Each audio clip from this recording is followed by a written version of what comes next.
colleagues are joining the link now.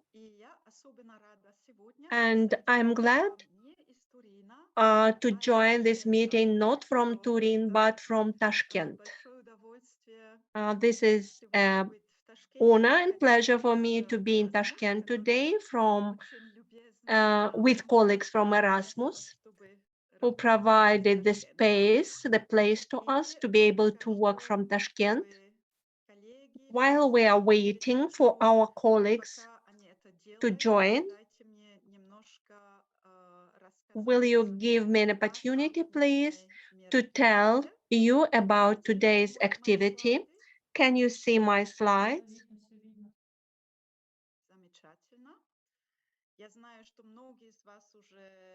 I know that many of you participated in this meeting several times. I'm apologizing if I tell something that you know already, but for those who are for the first time joining this meeting today, I would like to say you're welcome to the dialogue on digital competencies. And these webinars are organized as part of DARYA project, the project which is financed by the European Union. It is a regional project where all 5 countries of Central Asia are involved, and it will last for 5 years. And especially it is devoted to the improvement of opportunities to develop skills for young people. The project is organized around 3 thematic modules, and our webinar is a part of the 3rd module, which is devoted to the approaches of teaching and learning, which are based on the results of training and learning, and which are topical and relevant for labor market. There are 2 other modules, one on the development of data about the skills, and the second one is devoted to the development of qualification systems. And today's our subject is digital skills. This is the 4th webinar. It consists of 4 series, of the series of 4 webinars. The first one was about the tools, how the reforms are developing in general. The second session was devoted to the digital competencies for citizens. We always speak about the frameworks on the level of the European Union. And the last session was devoted to the digital competencies framework of teachers. And today, to finalize and to learn the tools and approaches that we suggest we can use in the nearest years, we are moving to the discussion of the self-assessment tools, tools which support the digital competencies. This is the 4th meeting today.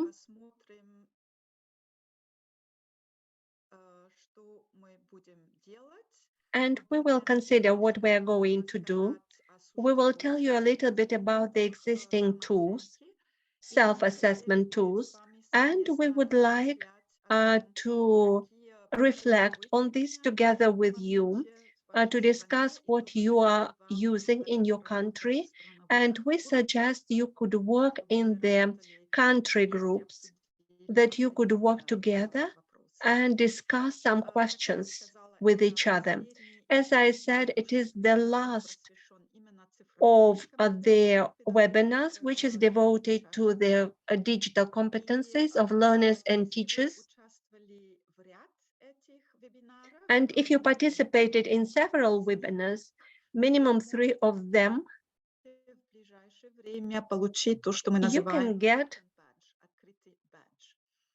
you can get open badge. This is what I wanted to say as the introduction. Before we begin to speak and to think about the self-assessment tools, I would like to invite you to share with us, from your experience, in your opinion, what are the advantages of self-assessment?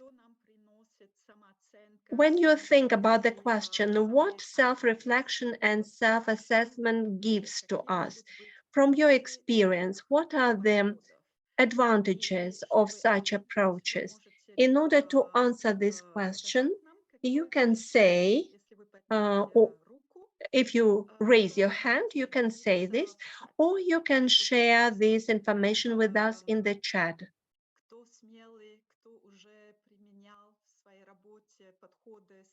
Who is using such self-assessment approaches in your work in order to identify certain types of situation?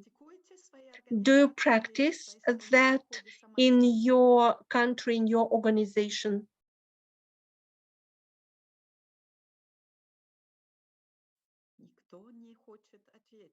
Nobody wants to answer the question? Utgir Alijonov, you are welcome. Please switch on your microphone. Да. Добрый день, Кристиан. Добрый день, уважаемые. Hello, Christian. Hello, dear colleague. Thank you for inviting to participate in this webinar. I think it is a very important subject for today.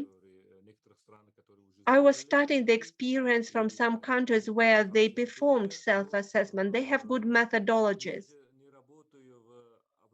I am not working in the institutions like this, but from my experience, I can say such methods or such as SELFIE were not used in our country, but our professionals in the institutions are very interested to participate in self-assessment.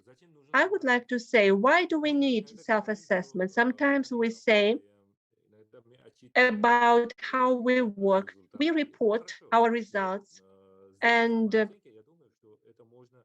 I think self-assessment will give us an opportunity to identify the gaps, the drawbacks, what should be improved, how we should plan it better. And I think it will help with the external accreditation of educational institutions in the future. I think SELFIE is a step towards the preparation for accreditation. This is just one option. Maybe you practice self-assessment not in digital sphere. Maybe in some other spheres you practice self-assessment. Do you have such experience with self-assessment? What our today's participants can say if it is asked to make self-assessment. I can share my experience. From Pavlodar, Kazakhstan, we are in the process of accreditation, institutional accreditation, and we wrote 200-page report after self-assessment. We fill in the standard information, and then we perform the assessment according to 12 standards. If I remember, there are 157 criteria, and when we give honest answers, this will be self-assessment. We fill in the table. Those who are working in the universities, they understand what I'm speaking about. Actually, self-assessment is useful. Maybe not as a part of accreditation, but in principle, in general, it is useful to have self-assessment because people cannot keep everything in their heads. Some strategic documents on the development cannot reflect all the questions which are in the international standards. That's why it is necessary to have self-reflection, self-assessment. When you read a question, irrespective of the fact whether you know the answer or you do not know the answer, you begin to think about this, whether you have it in your university. Just like in selfie, as part of using digital technologies, it is necessary to have a self-assessment on all issues related to the activities of the organization. It is good to have internal self-assessment. Okay, I understood. I heard the word honestly. If we are doing this for ourselves, we are not trying to protect, to defend ourselves from anybody. We can do it regularly. We look at ourselves. Thank you very much. Just I would like to add, if possible, it's good when you do the self-assessment and write the report. Then you will have documented assessment. And on the basis of this report, you can take actions on the basis of the analysis. And any decision which is necessary has a justification, evidence which shows what you should work at. And this will give an opportunity to act. Okay, I can see that some of the participants wants to share the screen. Please take away your screen if, okay, thank you very much. Tajikistan, Jamshed, what are the advantages of self-assessment? Jamshed, if you prefer to write, you can share with us this information in the chat. Thank you, Christine. Dear colleagues, dear friends, dear partners, I agree with the opinion which was expressed before. If we speak about the use, about the usefulness, we use it all the time. It is not very good not to have feedback. It is irrational. Self-assessment allows the person to assess the knowledge which the person learned. It is possible to go further. On the basis of self-assessment, you can identify the points for improvement, to see the drawbacks and to develop. And second, it is useful for the trainer. It gives information about the situation, how the audience perceives this. It is very important to develop the tools for self-assessment. Now we speak only about advantages and disadvantages. One of the disadvantages, we speak about advantages now. It is very important to develop the tools. That's about all. I can see the question from Asia from Uzbekistan. Who was developing these questions that you are speaking about? Okay, you will say about this. You will give the answer. Okay. There is an opportunity to develop, to motivate for the future development. Yes, this is what shows us where we want to go, where we want to move. And then maybe we will move to the second part of my question. And what are the disadvantages or challenges of self-assessment? And Janat wrote that it is a complicated process. What are the drawbacks? What are the disadvantages of self-assessment? Not objective, incorrectness, biases. If you are assessing yourself, you just want to show yourself from the better side. Yes, yes, it is complicated, difficult to admit that there are some drawbacks or minuses. Yes, I can read. Aida, you wrote, the disadvantages are socially expected answers, replies. Yes. Anybody else who wants to share the disadvantages of self-assessment? Do you have any experience with the self-assessment? Okay, plus reflection. Yes, reflection is always good. Within 5-6 minutes, I can tell you about the whole process. Baushan, unfortunately, we do not have the time. We will speak about selfie, but I can see there is interest about this. When we move to such questions as accreditation, we will contact you so that you could share your experience which you implement. I will note this. Okay, it was added here about the self-assessment. Okay, I can see there are some more answers. Baushan is ready to share the guidelines. Okay, Asia, you can expect to receive it from Baushan. This is good when there are good direct relations between the participants and when they can exchange the experience, how the work is done in practice. And now we will move to the tools that we would like to discuss today, to consider today in depth. And I would like my colleague Alessandra, and he's not in Tashkent, he's in Torino.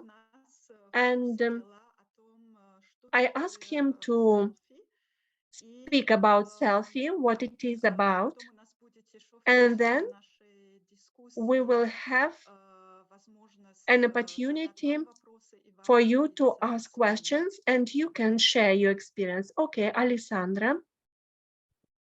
So thank you for the introduction, Christina, and thanks to all participants for the very interesting observation about the self-assessment and their own experience in this respect.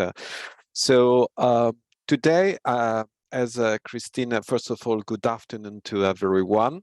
And so in this session about familiarization, the last one, we are now going to introduce two concrete tools that in the European Union are used to support self-reflection practices. So I would move to the next. Okay, perfect. So here, please go back to the previous slides. And so here, basically, you may find a lot of elements that were mentioned already. Let me say that self-reflection is a concept with deep root in philosophy and cognitive science. So there is a lot of research, a lot of studies indicating pros and cons. But self-reflection is indeed something about looking into ourselves and our behaviors, values, knowledge, and grow in a specific context, for example, in a specific lesson in a classroom. And is aiming to develop self-awareness of what I know, but also what I do not know or partially know. So is the preliminary step for self-assessment. Here I'm referring to self-evaluation and self-assessment as synonymous. And this is basically a process for systematically observing, analyzing, and the idea is improving our actions or the impact of this lesson. So to improve the, let's say, the learning experience for the students or to improve the learning outcomes, changing some aspect of my teaching. And this is often, it was referred, is often already referred, is often supported by questions that is let me to reflect and review what I did in a certain context. So self-reflection and self-evaluation are related and necessary to grow, to improve. If I am aware of my limits, I can start developing my skills, knowledge, or attitude. And so it's important to be self-aware of my practices, attitude, and skills. And of course, here on the right side of the slide, we see many pros and cons that were already mentioned. Self-awareness, it's normally allowing each individual to be more open and critical. It's different when you have an inspector. You defend yourself, your work. When you are on your own, self-reflecting, you are normally, this is what the research says, more keen to critically review. I could have done this in a different way. So you can make your decision on your development, so can boost and can do attitude. I can make better, I can improve, I can do better. So this is very, very important. But there are some cons, and that were already mentioned. There is a lot of subjectivity in this respect. Whether we want or not, we have bias, and so we might not be honest in our self-evaluation. And we need a context that is allowing to express ourselves, when, especially if it's a collective self-reflection. So let's move to the next slide, and where we basically look at to two concrete tools that we are going to mention and briefly introduce today. If we could switch to the next slide, please. So basically here we are introducing two tools that are already used in Europe, in some European neighborhood countries. One is called SELFIE, and is a collective self-evaluation. So it's related the school and the engagement of school leaders, teachers, and students in a collective self-reflection to help school to embed digital technologies in teaching, learning, and assessment. It's very important to highlight that SELFIE anonymously gather the view of student, teachers, and school leaders. And this reduces the bias, reduce the fact that you have to demonstrate something to the others. This is very important to have a genuine self-reflection. The second tool on the right side of the slide is a SELFIE for teachers. So this is, we introduce, you may remember, or for those that were with us in the previous familiarization session, that we were talking about the digital competence of educators, of DCOMP Edu, the framework. And on top of this framework has been developed this is an individual self-evaluation system for teachers. And the principles are always the same. So to reflect on my skills and to reflect. Let me say that this also it's for each teacher individually, but using as a representative sample of teachers, this data can be useful also for policymakers. And I will explain this context afterwards. So let's move to the next slide. So this is really a quick recap of our journey along the last three familiarization sessions. We talk about it, and this is to give the picture. So digital education relies on the digital capacity of the schools. And for this, today, we are going to introduce the SELFIE and the related conceptual framework, DCOMP.org. We started with the familiar, there is also another element that is, of course, the digital competence of teachers and trainers. Last time we introduced DCOMP Edu. You may remember the digital competence for educators. And today we present the SELFIE for teachers, the self-reflection tools for this. And you may also remember the digital competence framework for citizen, the DCOMP framework. And so basically this is a tool mainly for setting the curriculum, the content, what we want the learners to learn in order to be digitally competent. We basically, this is an attempt to say, to tackle all the important dimensions to implement a quality digital education, and we look to the self-reflection tools. So let's move to the next slide. And with this next slide, we focus on the self-reflection tool for teachers. Okay, this is just to reconnect with what we introduced last time. So a self-reflection tool has something behind it. Behind the Selfie for Teachers, there is the digital competence framework for teachers. You may remember that there are 6 areas, and you see the 6 areas here in the picture. You may remember that there are in total for each area a set of digital competence. Let's go to the next slide, because this was already presented. So this is in more detail. So you see the 22 digital competencies. Next slide, please. I don't want to enter now. And the other main component that is important for a self-reflection is to provide a proficiency level and a progression model.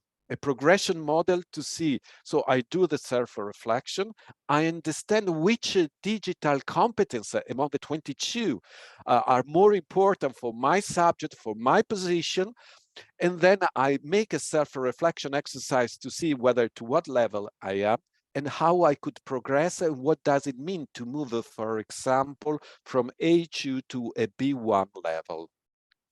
So this is the logical framework based on a framework with the competencies and the progression model.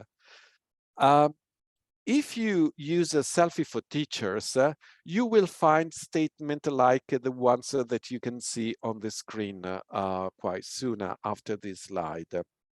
So this is an example of statement that if you use a Selfie for Teachers, you can find there is an active verb that say, I analyze and access my digital footprint for redefining my digital behavior and create my school and my own reputation. So this is the statement. And I have to think back to my practices, to some very practical example, and see what you have done, to what extent. This statement is specifically linked to a proficiency level, which is the B2. Indeed, there are key verbs, active verb, action verbs that are specific for each proficiency level. So if I see myself at B2 level, then I'm able to analyze, reflect, and redesign. If I am at A1 level, I'm just aware about the digital footprint. If I'm A2, so it's true that there is a lot of subjectivity, but if there is a framework behind that is structuring the self-reflection, then the bias and the subjectivity can be more limited and guided in this respect. So let's go to the next slide. So Selfie for Teachers is a tool that is available online. Of course, it's in English and a few other EU languages, but it's free and available online. All teachers can try to use it. Of course, all answers are anonymous. I was already mentioning that this is an important element. No, it's anonymous. It's already in different languages. It is for the time being developed for primary and secondary level, because the same topic in the framework has to be formulated in a different way the example that I was making before, in a different way, whether you are in the primary context, whether you are in a secondary level or in a higher education. Okay, I think this is, so the framework behind is always the same, but the questions and the statements representing a certain proficiency level has to be tailored to the specific education level and sector, whether this is a vocational education and training, for example. And what so you can try yourself. We can share the link to the page of Selfie for Teachers, but you have some graphics in the result where you can have an overview and more detailed description of your current level and how you could improve. Let me say already at this stage, whether you have a scale from 1 to 5, whether you can, does not make sense to say to put ourselves in a level 5 on everything. Does not really make a sense. It's very important to be very honest. There is anonymity, there is a will to improve, so it's better to be very honest. Based on my experience, when a self-reflection system is regularly used, the first time somebody tend to over-evaluate, over-assess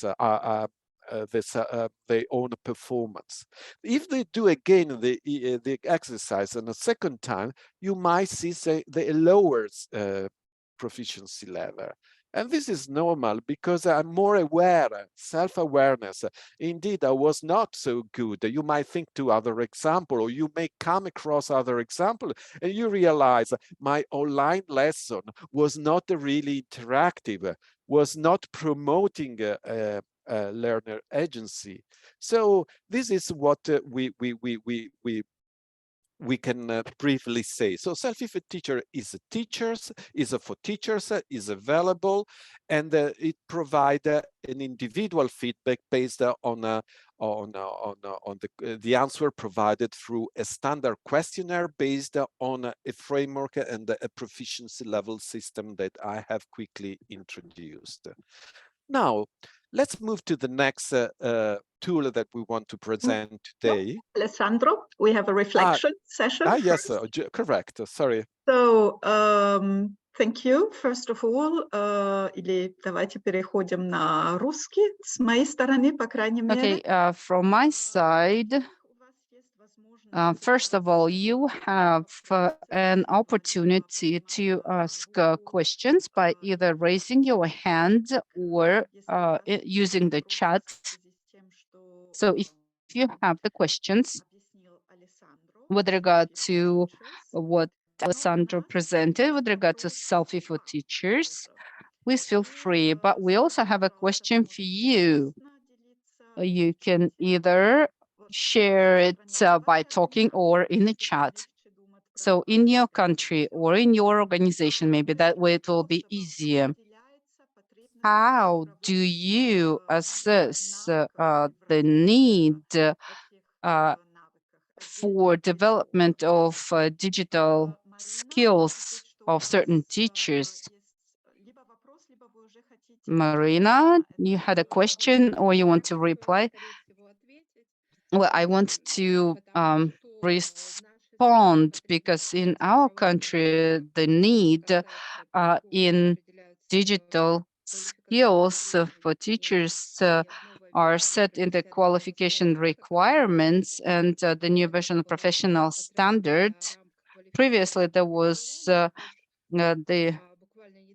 sectoral framework, but recently there was a new professional standard for the school teachers developed, and now they're planning to develop a similar standard for the teachers in higher educational institutions. But each organization sets its own requirements for the employees based on the set of documents, so there's no limitations. If the school or the educational institution want to have something more or better, it's totally up to them.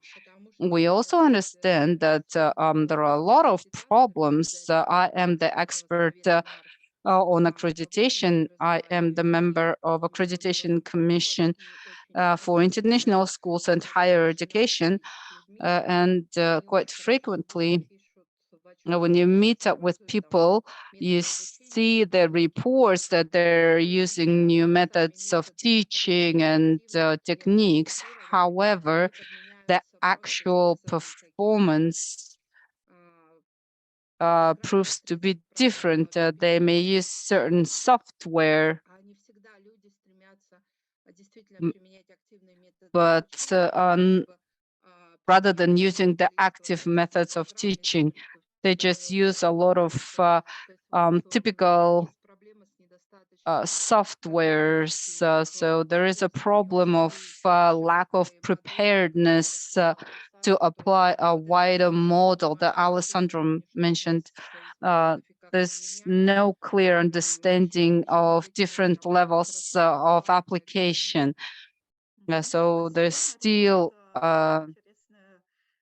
room for improvement and work. Thank you. It's a very interesting observation. I wanted to draw your attention to the following. Yes, one thing is what the teacher needs to have and which competencies the teacher should have. But now, in order to define, for example, we have a teacher A or teacher D. So how does your organization defines the needs for the development of digital competencies and skills for that particular teacher? So the availability of the description of these competencies is one thing, but everyone wants to develop further. It's a pleasure and a privilege to be here. Thank you so much for invitation. I am Daryya from Orleo, and it's a really interesting topic. And I'd like to discuss this question from the point of a teacher, because working at the different types of schools as a private and public schools in Kazakhstan, I've never met this kind of self-assessment on computer and information literacy. So as a teacher, this area of development was always the teacher's own problem. So I think it is a great project that helps to assess and to analyze for teachers' own information levels. And only what I know about information literacy is that Kazakhstan is going to be one of those countries which is going to take part in a international computer and literacy, information literacy study, ISILS, this year. So it is a great event. And so our Kazakhstani students and the teachers are going to be tested. So the only wish I would prefer now to take this selfie instrument, self-analyze before taking this international study. So very interesting. Thank you. Спасибо, Daryya, за этот Thank вклад. you, Daryya, for this contribution. Does anyone else would like to share? Because literally every educational institution has an option of continuous professional development. So how does your organization define how a certain teacher needs to develop or wants to develop or can develop? Anyone else would like to share their experience?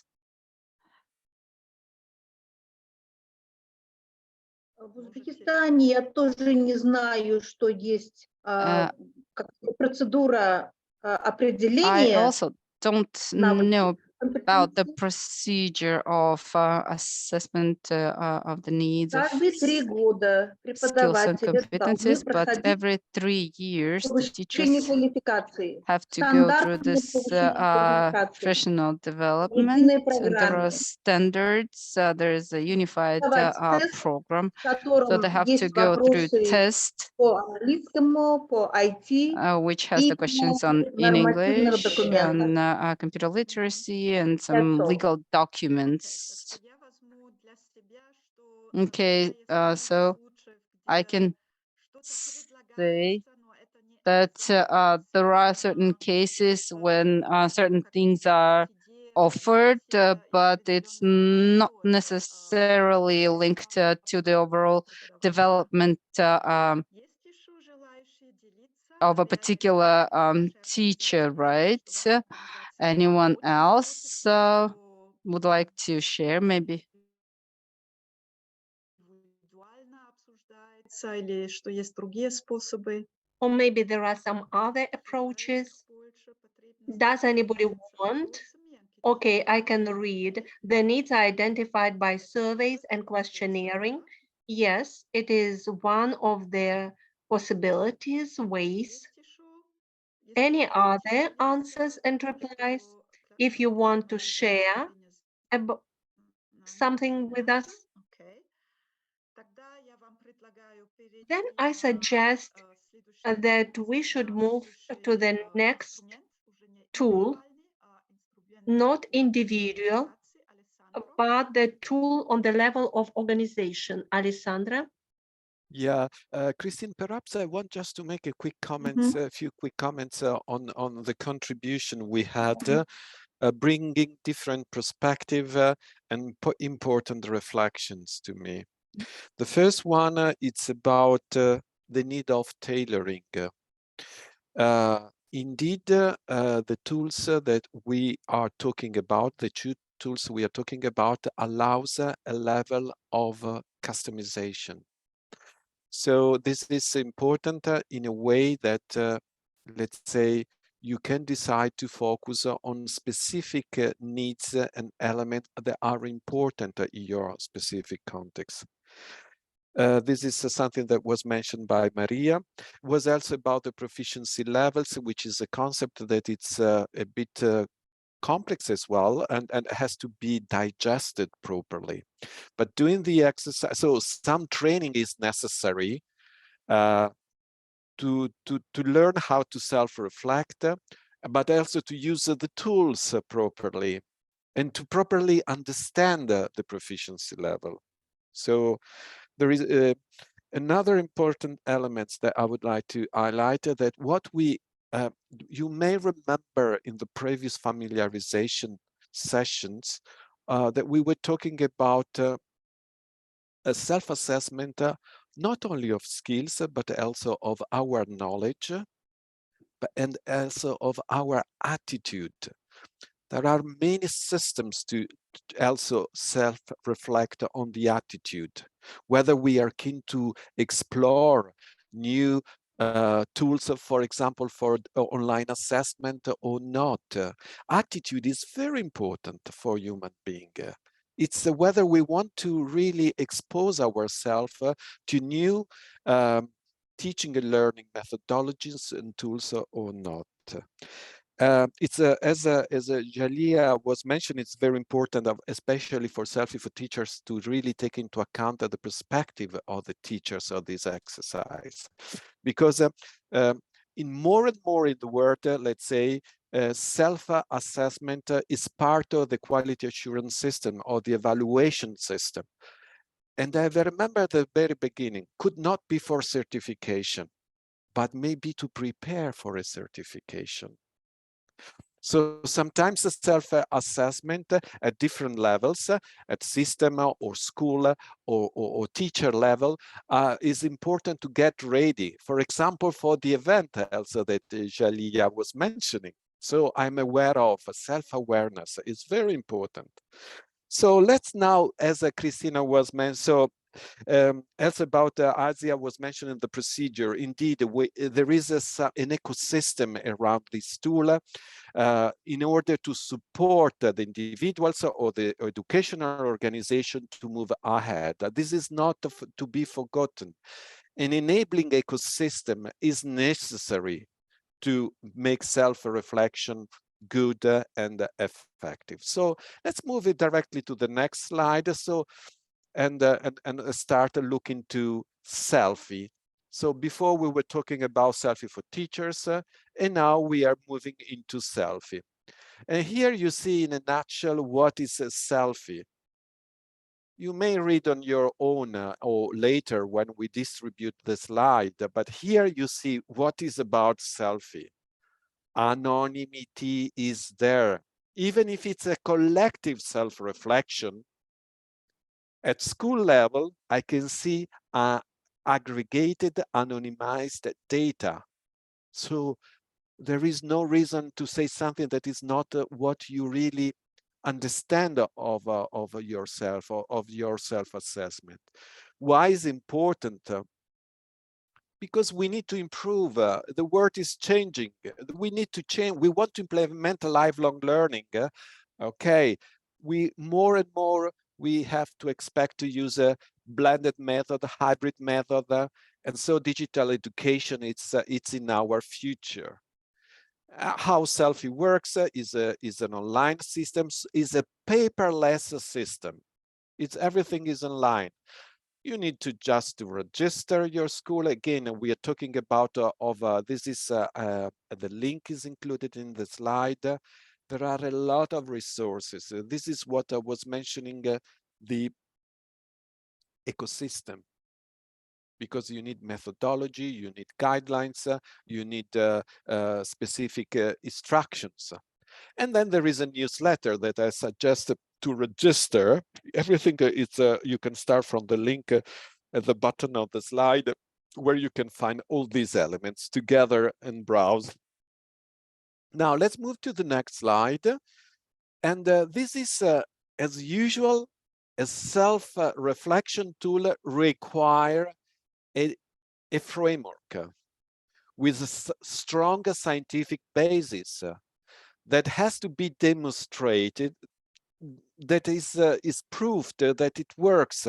It includes the dimensions that are necessary to improve the digital capacity of a school. So, Alessandro, before we go speaking about the framework, we have a brief reflection, because we can tell you what is in the framework.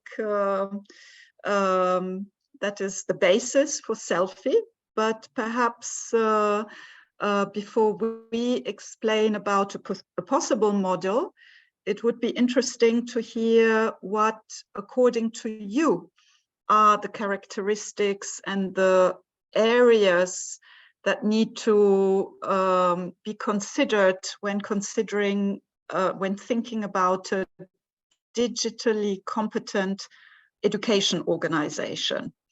If you had to characterize what needs to be in place, and you think of a teaching and learning organization, a school, for example, a college, could also be a university, what areas, what needs to be in place, what makes up a digitally competent learning organization? Please let us know who would like to share their ideas. And again, you can put some information in the chat if you prefer, but you can also share it orally with colleagues directly.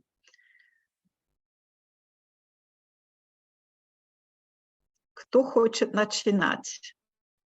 Who would like to begin? Natalia Tsoi, basta. Natalia Tsoi. You are courageous.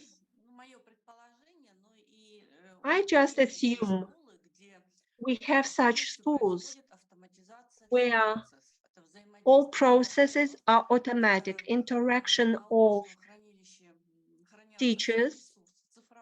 The cloud has all the resources which are used in the school, electronic textbooks, all didactic materials, interaction with children, with students happen through the feedback the same way, and some managerial actions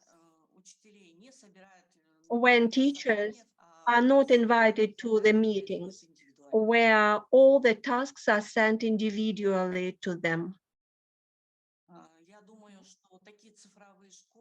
I think such digital schools are available in Kazakhstan, in the city and in the rural area where internet connection is good.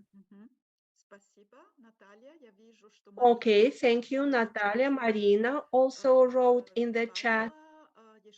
She added some ideas that this is organization which specifically identifies objectives and criteria for digitalization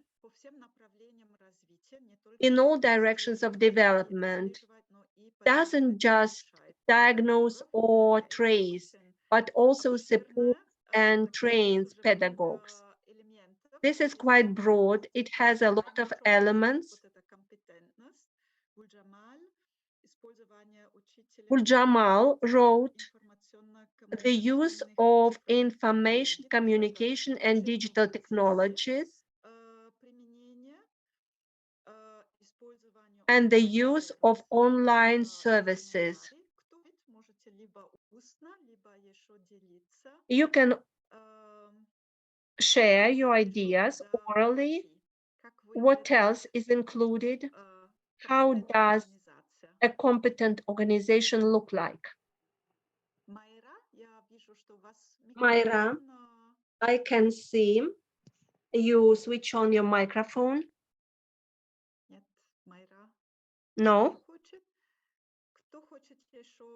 Anybody who wants to add anything to this?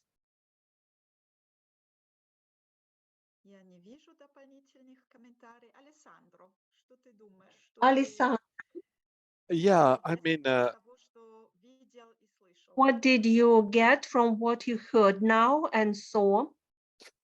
so what I get is a very, very advanced example from Natalia about the use of digital technology in the institute. And this is really a good example. And of course, even in this flagship institute, it's important to keep self-reflecting and to think about how can I improve, focusing on practices, on the tools, on the environment, on the learning environments. So because there is no top level that once it's reached, we are there. It's evolving all time. So it's always important, even for such a good school and institute, to self-reflect on how to improve it. And this is how SELFIE could help in this respect.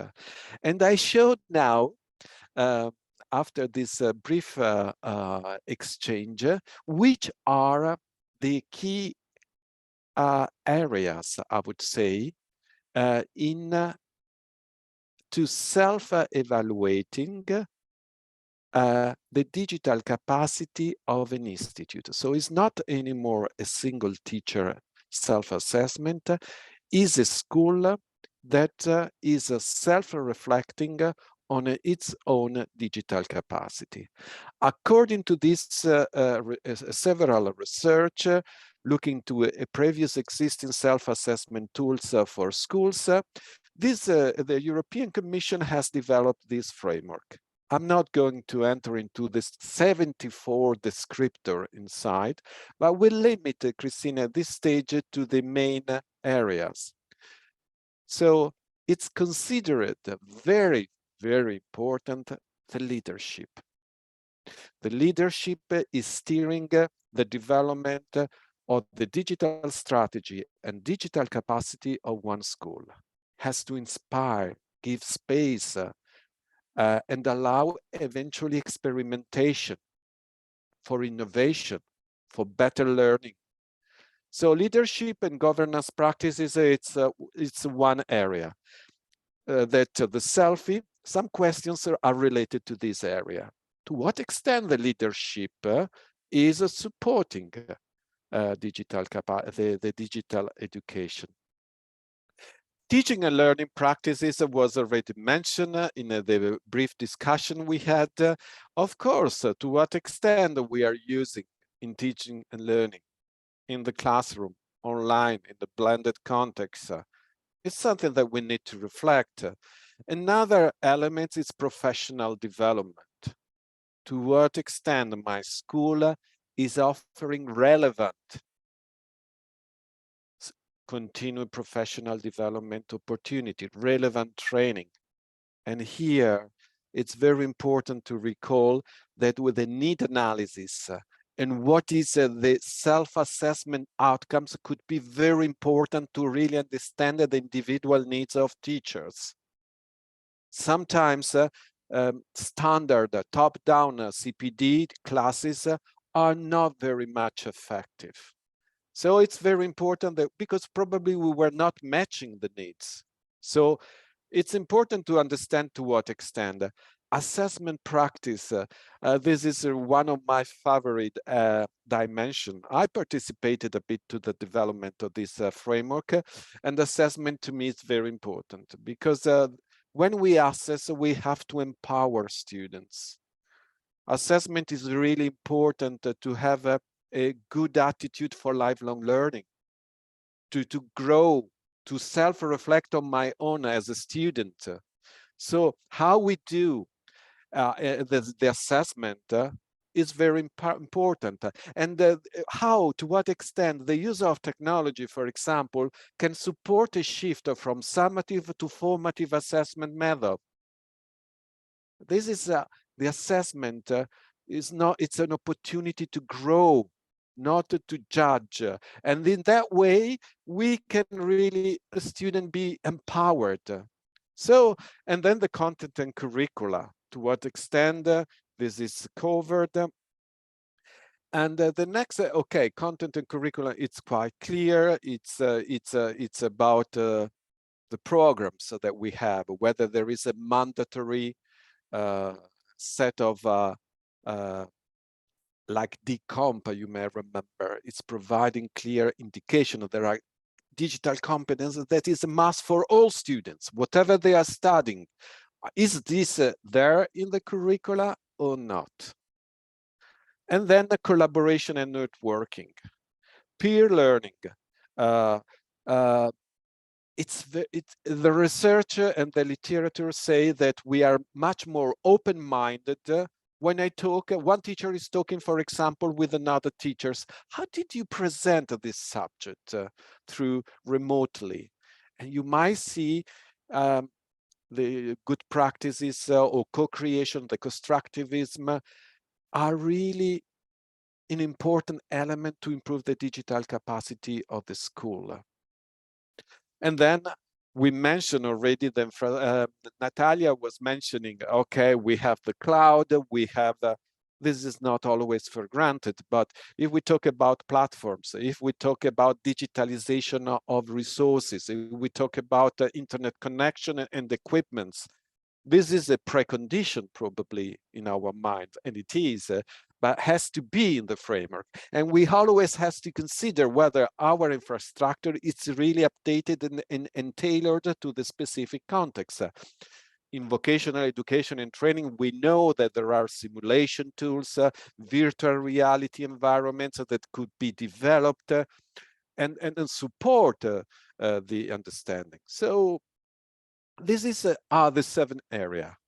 And then there is a sector specific. So these are the core dimensions that the research says behind this framework that says these are the dimensions that we have to take care and cultivate in order to improve the digital capacity. But there is also the red elements, which is the tailoring. Each school can add some specific questions in case, according to the programs, according to the other elements, they want to add specific questions. So now let's look to the next slide. So here, let's say we are giving some important information in a nutshell about how SELFIE is working. Who is involved? So this is a collective exercise. Of course, I have my questionnaires. Nobody knows what I'm answering, but the questionnaire is addressed to school leaders, teachers, students, even the students. And the same dimensions, let's say, we saw in the framework is translated in 2 questions. The same descriptor in the framework has a different question formulation, whether you are a school leader, a teacher and student, or the same topic, okay? But because they have different perspective. It is a SELFIE, concretely speaking, an online questionnaire that can be customized, as I say. And once it's done, is automatically producing a report providing the information aggregated from all the users. It's important to set there are organizational aspects. So when you register your school in SELFIE, you need to set up normally what is called a SELFIE school coordinator that is making the configuration, setting the number of students, of teachers, the sites, in a way to have a representative data. There is a guidelines that say you need to involve this percentage of students, teacher, and etc., etc. And if we engage, and this is for policymakers, I don't know if they are here today with us, but if we have a representative sample of schools, you can rise and provide data and information to policymakers based on SELFIE. Let's move to the next slide. And here we can see briefly what the SELFIE report. As I said, the system is automatically creating an online and interactive report. And this has to be used within the school as a community, as a learning community, to foster a dialogue and inform a development plan. We can't change everything in one go. You need to prioritize. You need to really say, you may, for example, focus on the elements with the major different perspective between leaders, and students and teachers, and discuss why you have different view, and there is a discussion. But then you need to prioritize and set a development plan.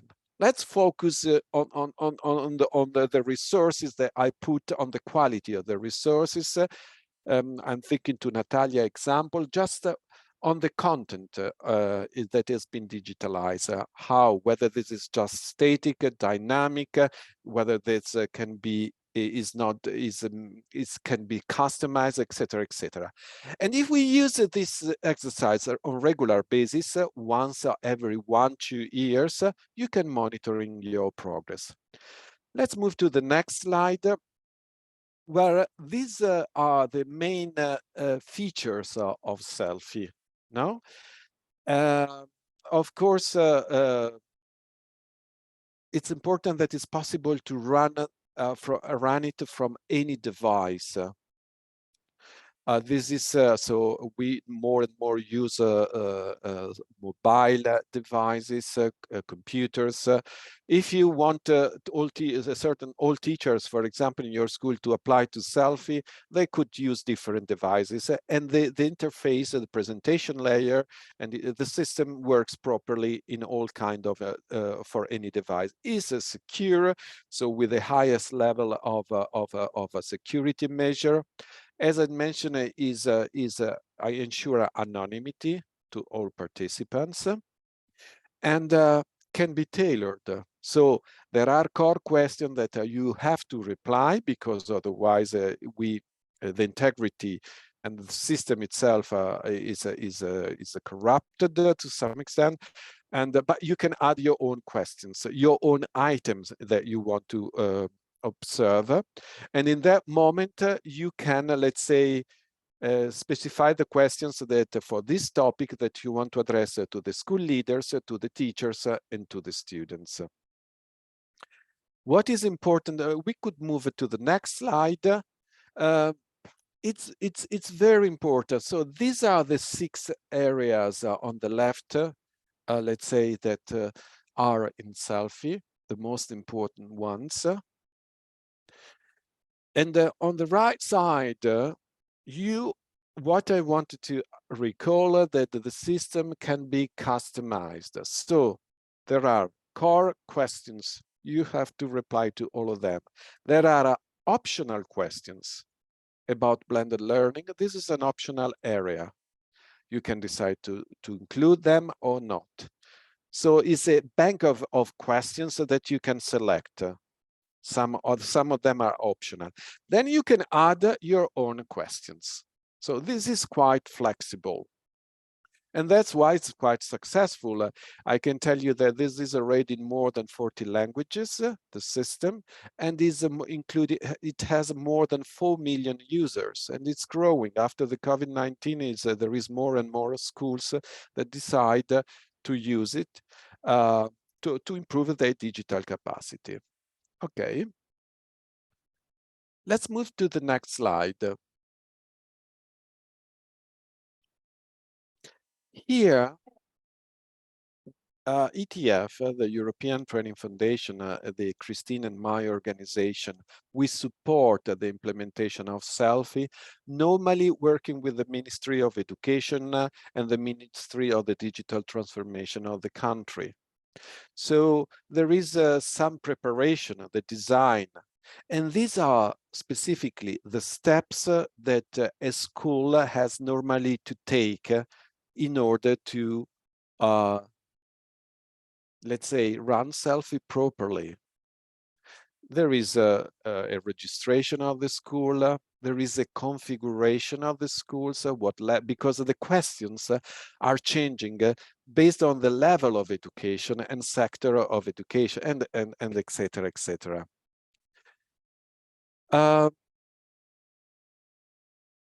This is in this slide. I want you, let's say, to give in a nutshell the process. As I said, there is a, sorry, just a second that I go back. These are the main steps that the SELFIE school coordinator, we recommend to have someone that is in charge of the run of SELFIE. So it's with the school leaders. There is with the restricted team, there is a reflection on what questions to use, which additional specific question I want to add, which optional question to include. Then you need to define the time. It could be a window of between a minimum of 5 days to a maximum of 50 days, when all the participants that are invited to join, the SELFIE school coordinator is sending the link to the questionnaire to the user groups and users that you want to engage. After at the deadline, the system is automatically creating the report for your school. And here, then there are guidelines about how to structure a good discussion with the participant based on the report. You might, as I was mentioning, focus on where it was scored some element low or very high to look to the potential, but also where there is different views. How it's possible that there is such a big difference between, for example, teachers and school leaders? And it's important to discuss. The point is to have then a plan for the development of the digital capacity. So these are the 4 main steps. Now, how it looks concretely, the SELFIE questionnaire. So this is an example. In the area of pedagogy, so it's about the use of technologies in teaching and learning. I take one descriptor that is coded F1. tailoring to students' needs. And the same topic is addressed to school leader, teacher, and students. The question is slightly different. You can see, no? For example, looking to the students and taking the question is the statement is actually formulated in this way. In our school, teachers give us different activities to do using technology that suit our needs. So you might decide with if a student has a special needs, there is a different setting, different activities. It's not just they use the same tool, the same for all. If we move to the next element in the slide, this is the way the questionnaire has, let's say, mainly close the questions with a Likert scale of 1 to 5 that can be understood almost never, rarely, often, sometime, often, or very often. So there is a statement and you can classify from 1 to 5. Okay, there are also open questions. And these are often an opportunity really to let the participant to express their opinion on or their suggestions. So it's good to have also some open questions. And you can use the open question in the system, or you can use, for example, on the SELFIE tool itself and its user. It's important that you learn and you hear the experience of the participant. Is it useful for you? In some cases, it does not work, and so there is no sense to make it. In others, could be positive because you let expressing and giving voice to the community. And the last part of the slide is giving an example of, if you click again, Christina, you see all the elements. You see basically what is a kind of chart that you can expect in the report. So you can, the report for a specific area, this case is is given, sorry, for F and component F1, you have the average 2.4. That is the average of the 3 different user groups.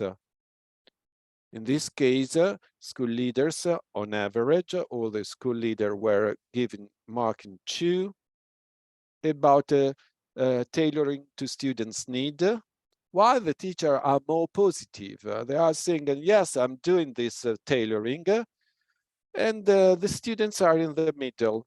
They recognize that there is an effort to make the use of digital technologies in a way that is tailored to his specific condition and needs. Okay, let's move to the next slide.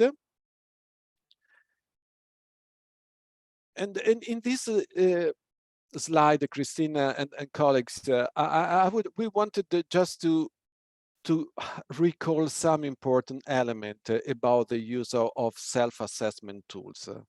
This is for both the self-assessment tool presented today, the self-assessment for individual teacher and the self-assessment for a school.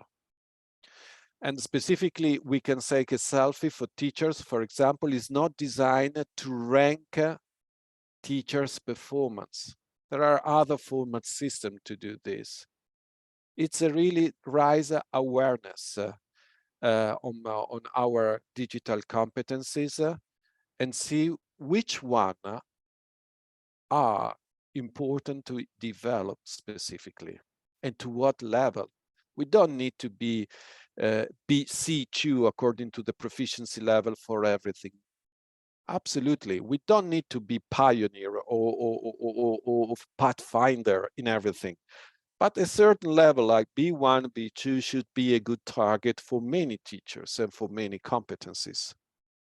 So we have to see the self-reflection as a system to empower teacher, to improve the self-confidence, to reflect on how to use a technology.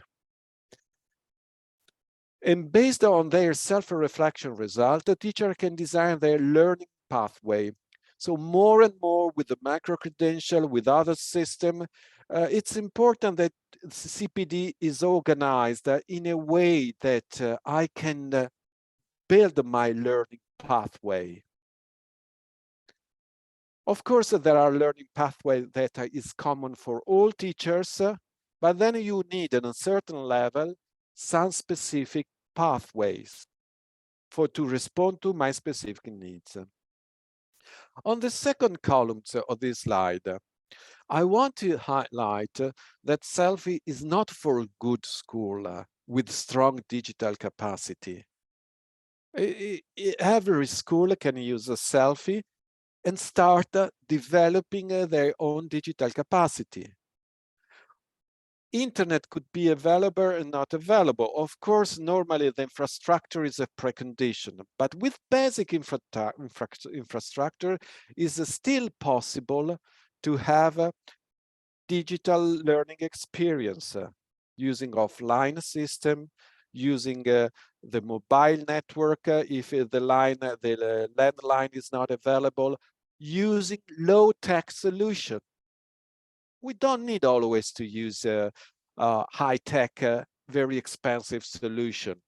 There are many solutions for free that can be locally installed and used as a means to engage more individually in a group work and to let them really develop their own digital competences. So rather than it's for any school, letting them reflect on how digital technology is used and how it could be better used in their specific context.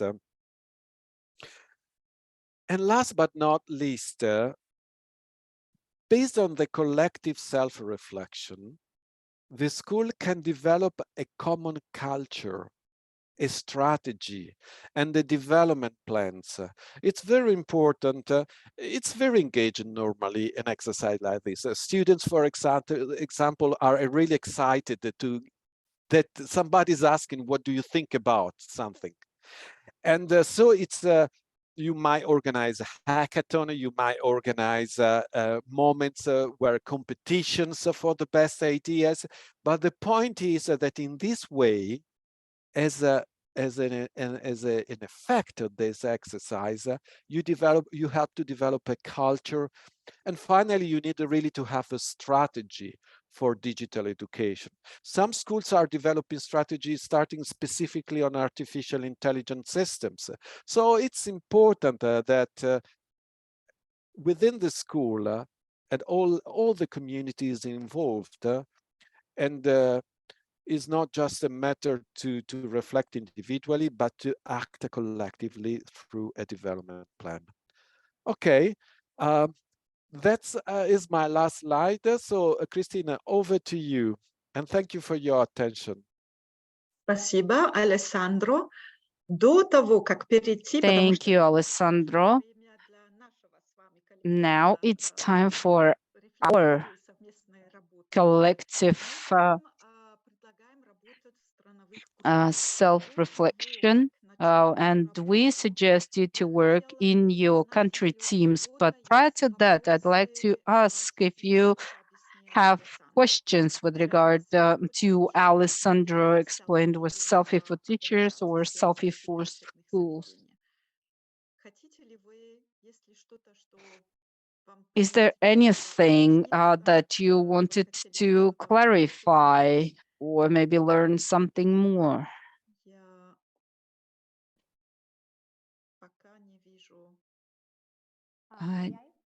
Yes, please. Thank you so much. Alessandra, thank you so much for the clear and step-by-step presentation of program SELFIE. It's really interesting and captivating. And I have one comment and one question. So I really love the idea that this instrument can be customized. It's a great idea. I think in this way, each school and each leader can include the question is really important for this school, right? And also taking into account that there is a difference between rural and urban schools, and that the questions can be different, right? According to the level, according to the infrastructure that school used. So the idea is a customizing ideas is great. It's really interesting.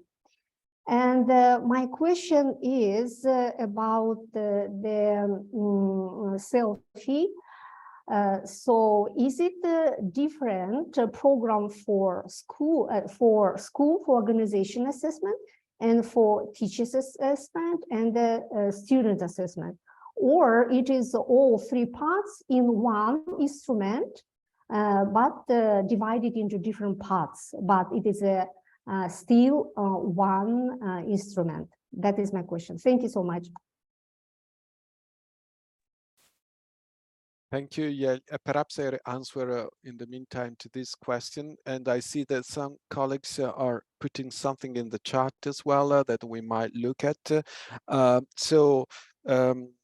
Indeed, the flexibility, as you said, is an important element because,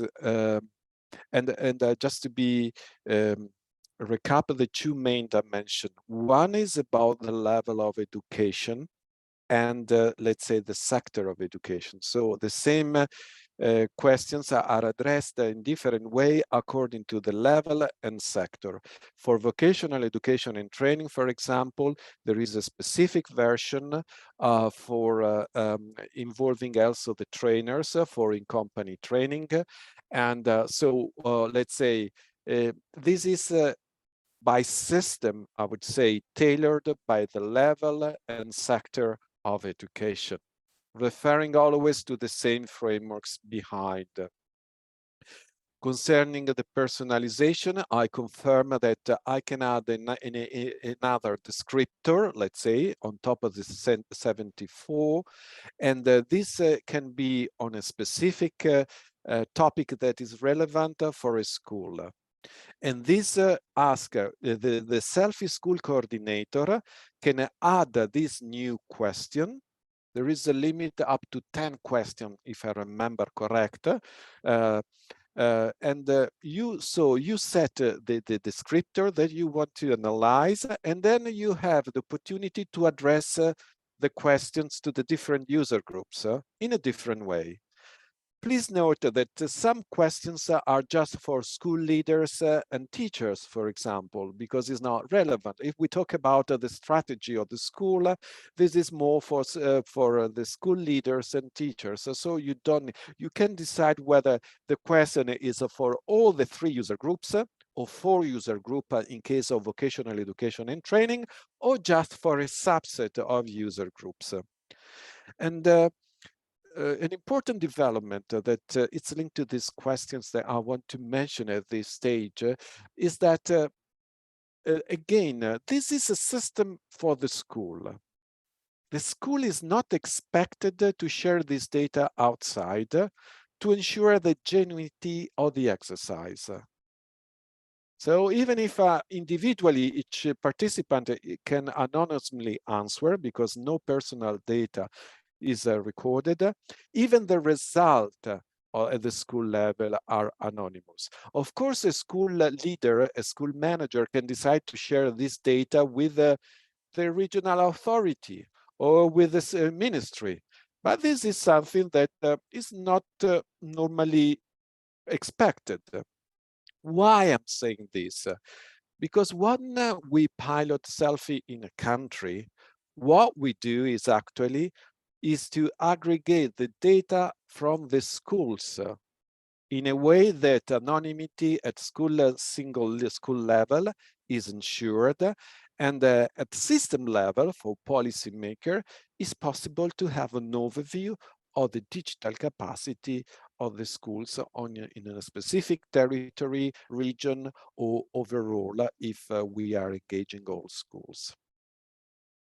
I don't know whether there are any other. I hope I answered to your question. There are many tricky elements, let's say, but and there is also an ecosystem to support. For example, policymaker. There is a publication that I co-authored about the upscaling of selfie. Normally, a country starts with a small pilot with a representation of school of different level of education. And then afterwards, they can decide to upscale. And again, there is a methodology to support national stakeholders to move ahead in this direction and what is necessary to do. So a step-by-step incremental approach in using to introduce a self-assessment practices is normally a successful approach.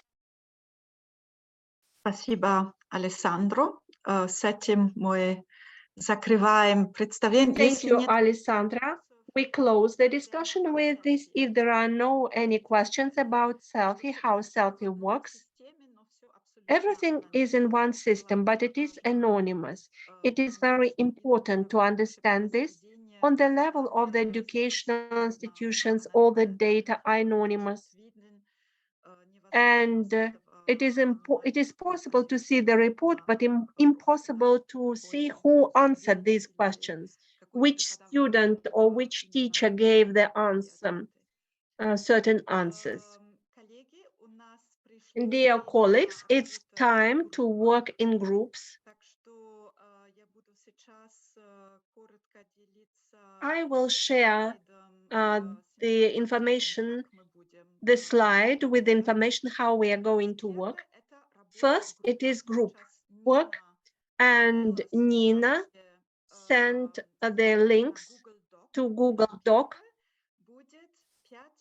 There will be 5 rooms for 5 countries, and our request for you to join the group which is for your country, and it is a request.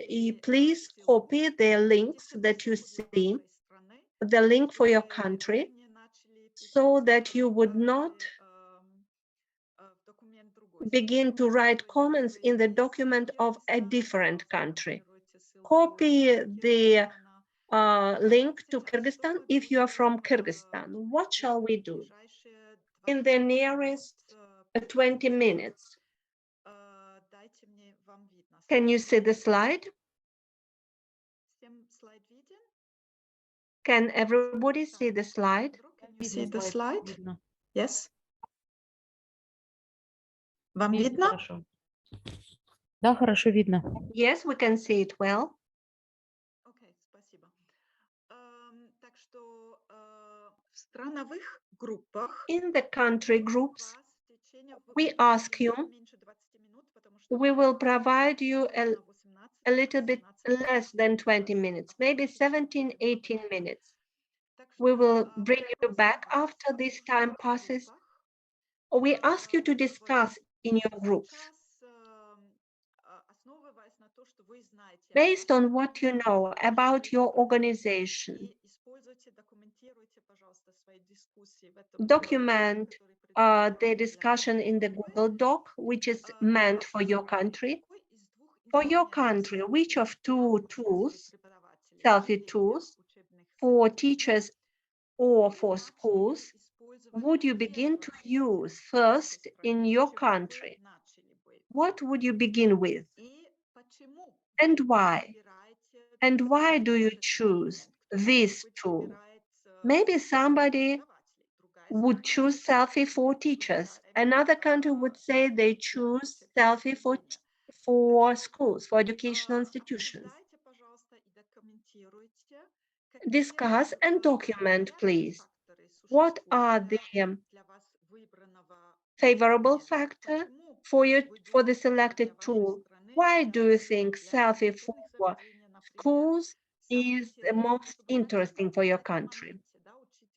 Taking into account your reforms and the status of your educational system, and please think which challenges can be for the use of this tool? There are 3 specific questions for you. You have 2 tools. What would you begin with and why? What is favorable and what can influence in the wrong way? You can register, the more the better in the document. When you provide feedback, you will have an opportunity to express your idea in 3 minutes.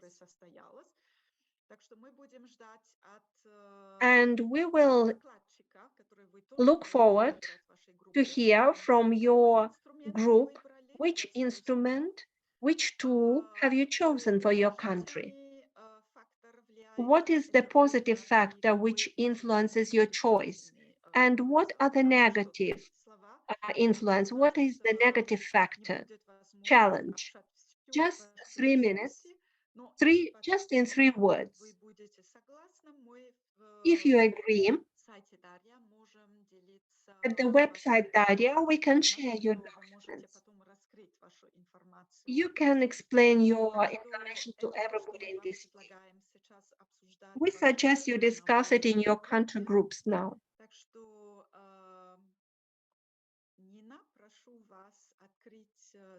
Nina, please open the breakout rooms. First, please copy the link for your country and join the room which is meant for your country.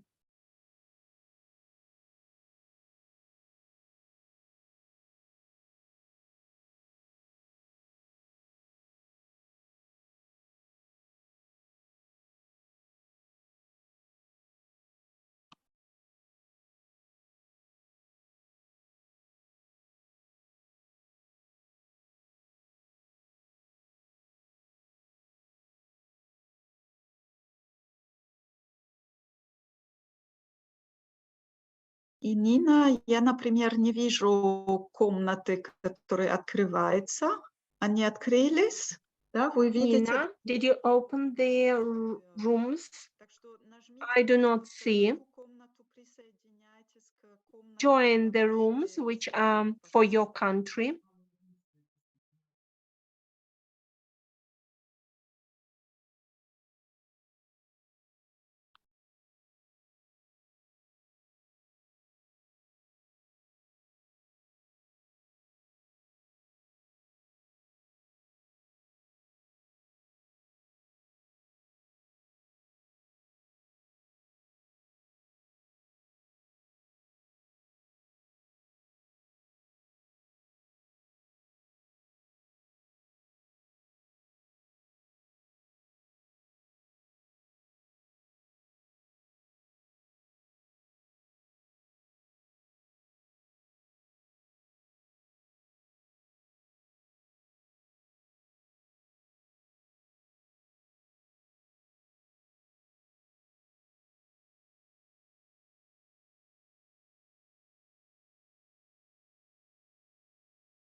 И, коллеги, если у вас тот же экран Zoom, как для меня, то, может быть, у вас комната не Dear прямо colleagues, maybe you cannot see the room on the screen and you need to choose the icon on the bottom. нажимаете на этот, появится икона для breakout rooms, и вы можете выбрать себе If you click on that icon, you will see the breakout rooms and you can choose the room for your work.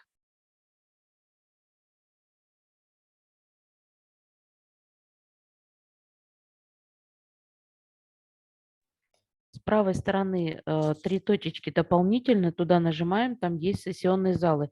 Если у вас не выдалось сообщение о приглашении зайти в сессионный зал. Да. Так что, коллеги, нажмите, пожалуйста, на иконы, где 3 точки внизу, и появится тогда возможность выбрать возможность Join Breakout Room. И если вы на этот нажмите, вы видите вот On the эти... bottom to the right, you can choose 3 dots, and if you choose this icon, you will see the breakout rooms, and you can choose this option to join the breakout room.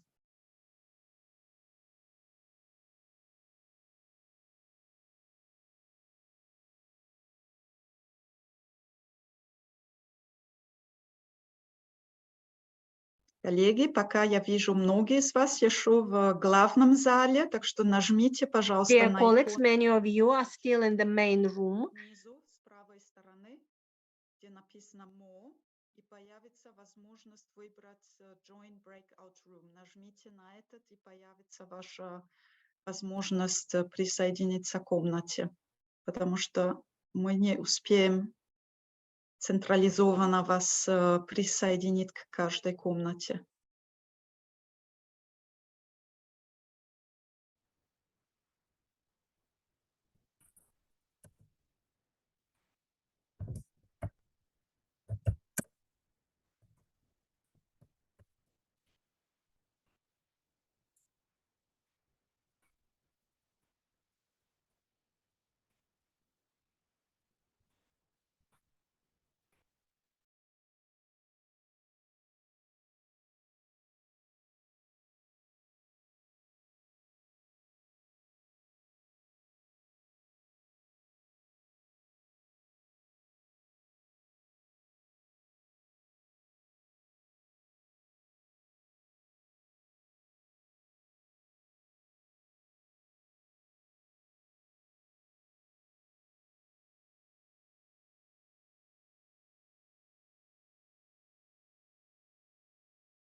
Уважаемые коллеги, я рада, что вы решили возвращаться к нам. Dear Спасибо. colleagues, I'm glad that you decided to come back to this room.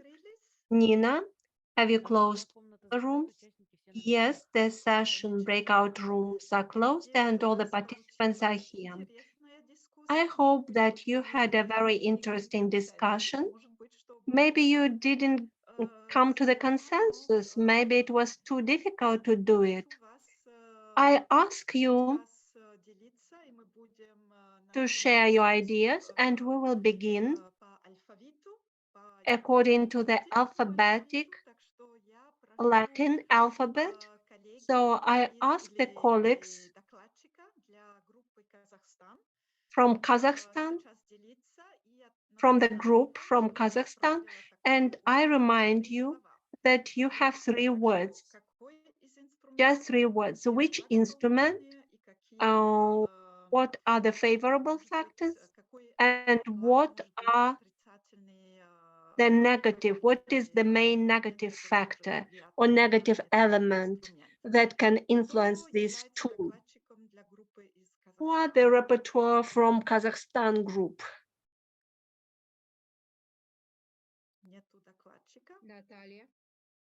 Natalia.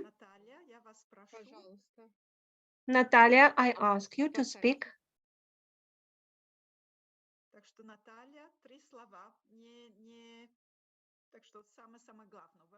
Just the most important things. You have 3 minutes.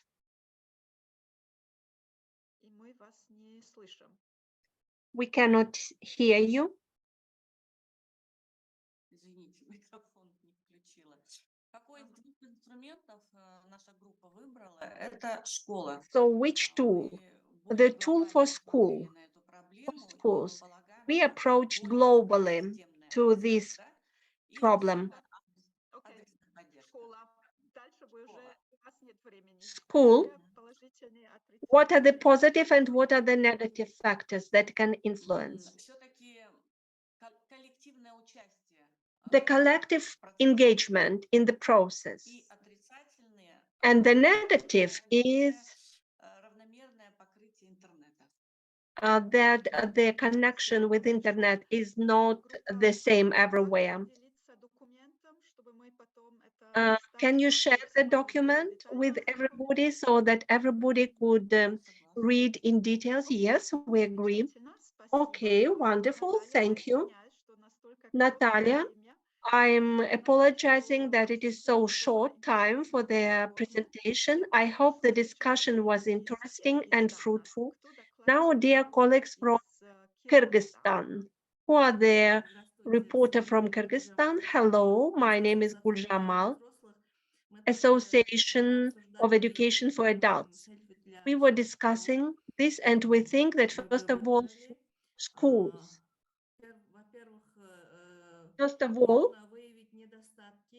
it is possible to identify the drawbacks and we can change the methods of teaching and improve the infrastructure, take the decisions. You have an opportunity just to say for school or for teachers, for school, for school. What influences favorably? The favorable factors that it is possible to identify the drawbacks. We can change the methods. Just 1 point, 1 point. And negative, there can be decisions taken about the digital development of schools. As for the drawback, it is quite a new program and probably it will take some time. And probably the lack of high-speed internet connection. Dear colleagues from Tajikistan, which tool have you identified for yourself as a priority? What was important? And I ask the speaker from Tajikistan, say a few words about this.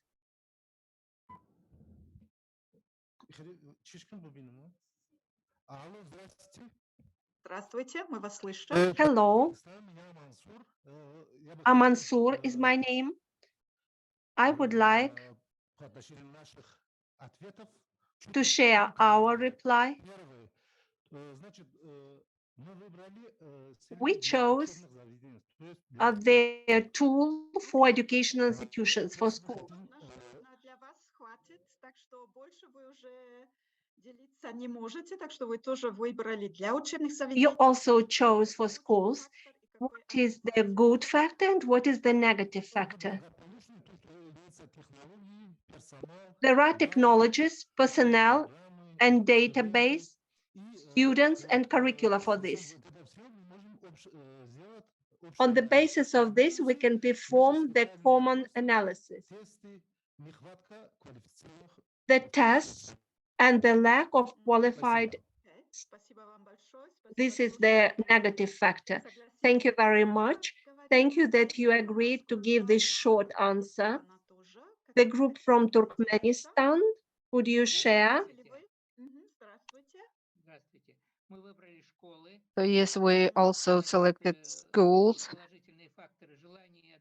So the positive factors are the desire of the administration to understand the digital development of the schools, and on the basis of the results, develop the plan for further development of digital competencies.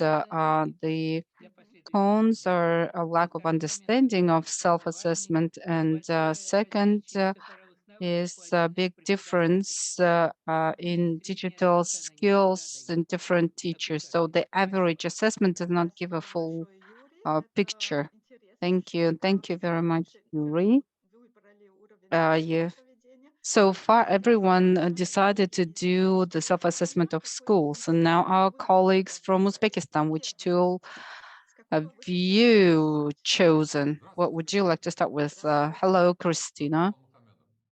Abdurrahman Muhamedov, nice to meet you.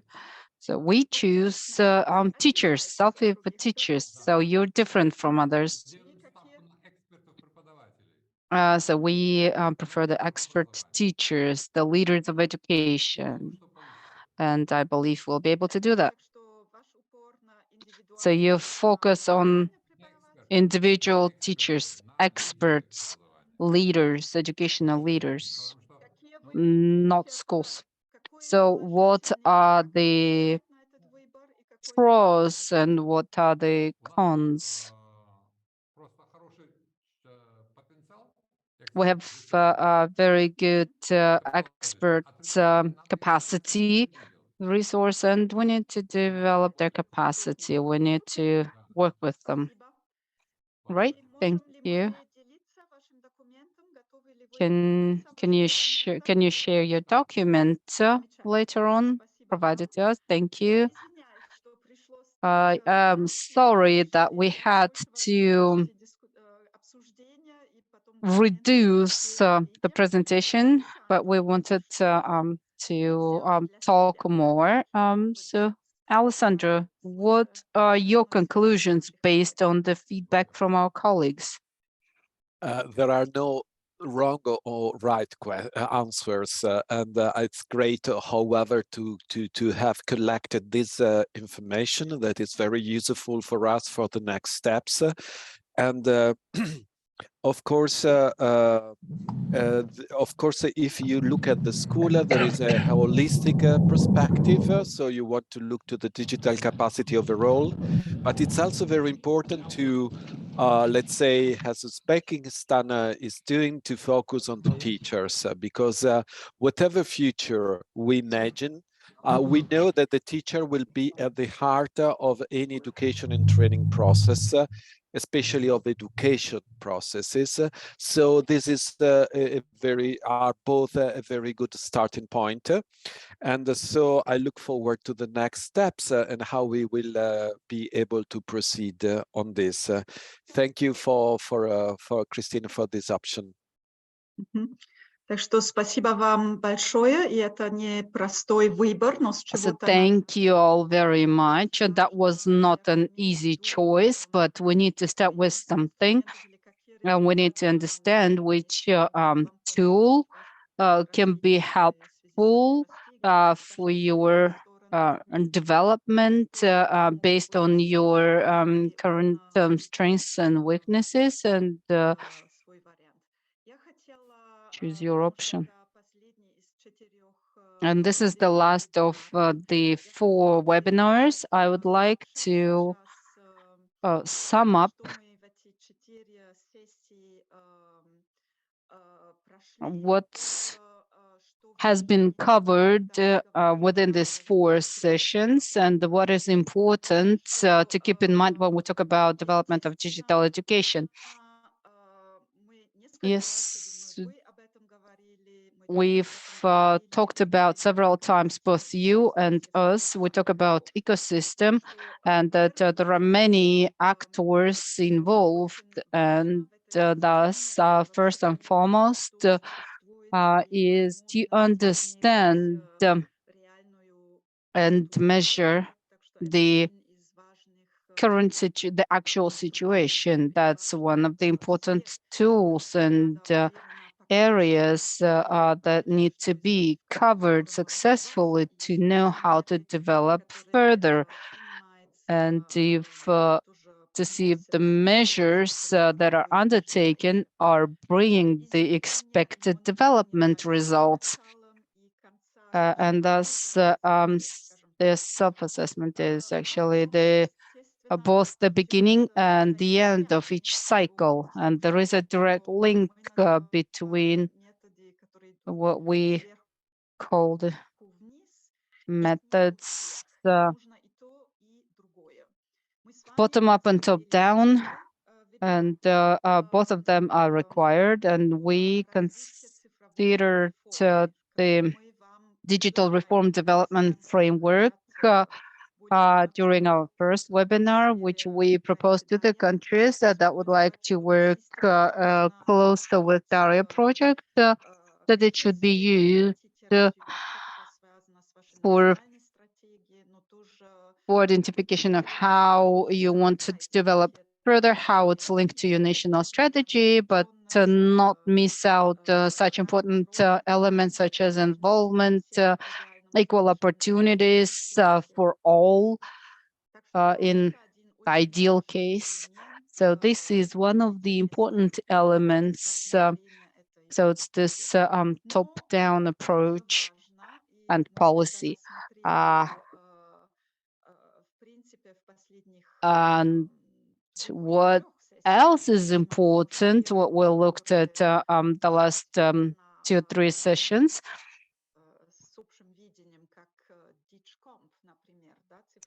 things that are related to digital frameworks, and such as DigComp, for example, about how citizens can develop. But there are also some methods and tools that can be used with a bottom-up approach and can enhance the actual picture of what is happening locally, and we know how the actual teachers develop, how the things develop there. We know there are lots of initiatives, and development is coming from the bottom level up. So everything that's happening here includes individual teachers, systematic organizations, educational institutions. You're all important for this development. It is important for everyone to be able to share their initiatives and opinions. I would like to remind you about this framework. It's a comprehensive ecosystem. And if we ensure holistic approach to the development of digital education, and we have considered it during our first webinar, it can represent our vision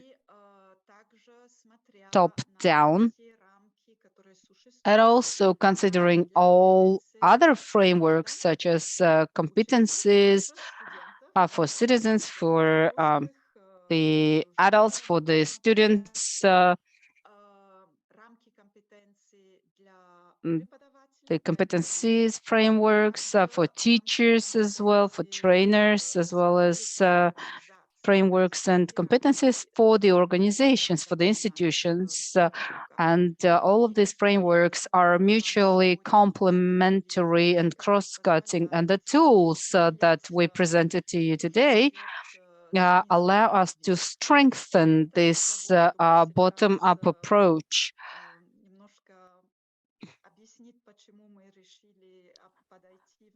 And why we decided to start with the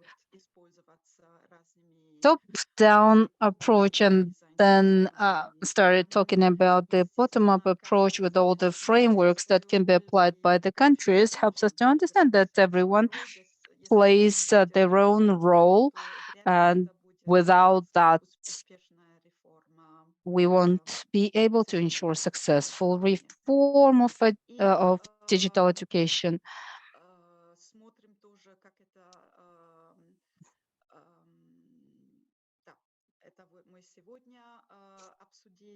So this has been discussed today. So on one side, there are strategies at the national level for different institutions, but there also has to be a strategy at the level of the educational institution, which has to be developed as well.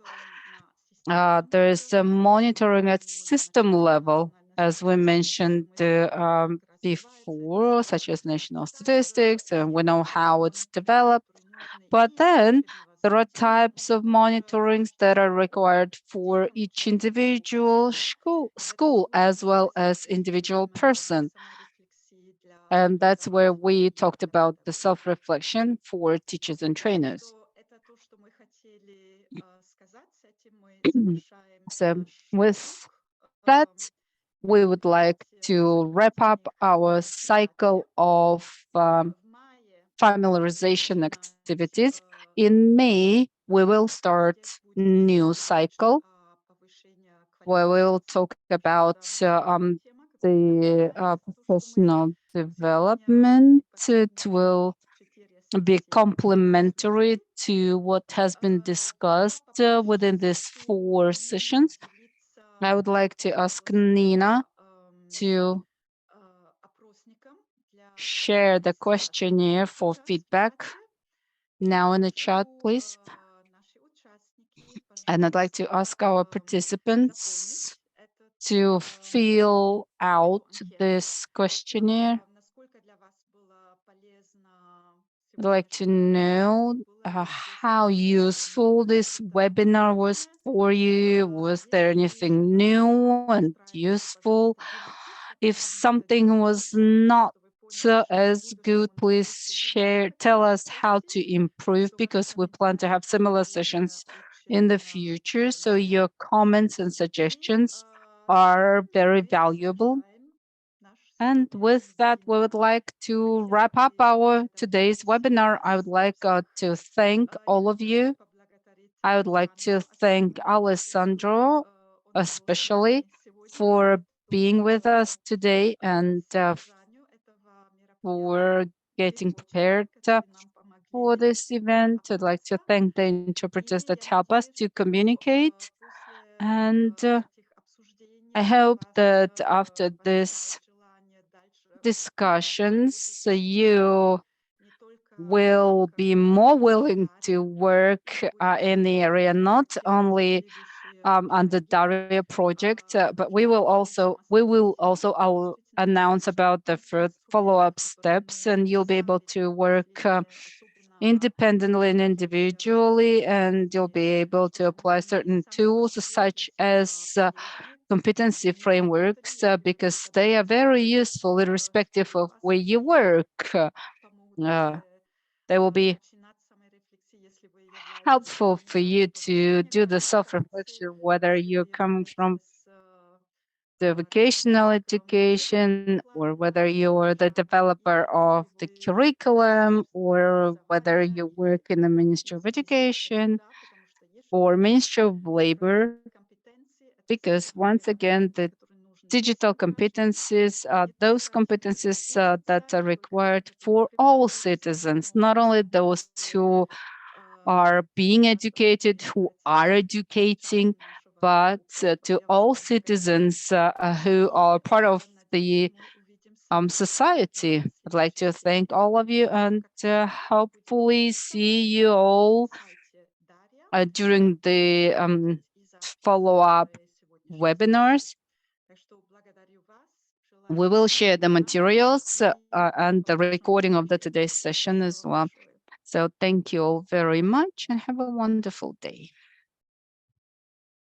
Thank you, everyone.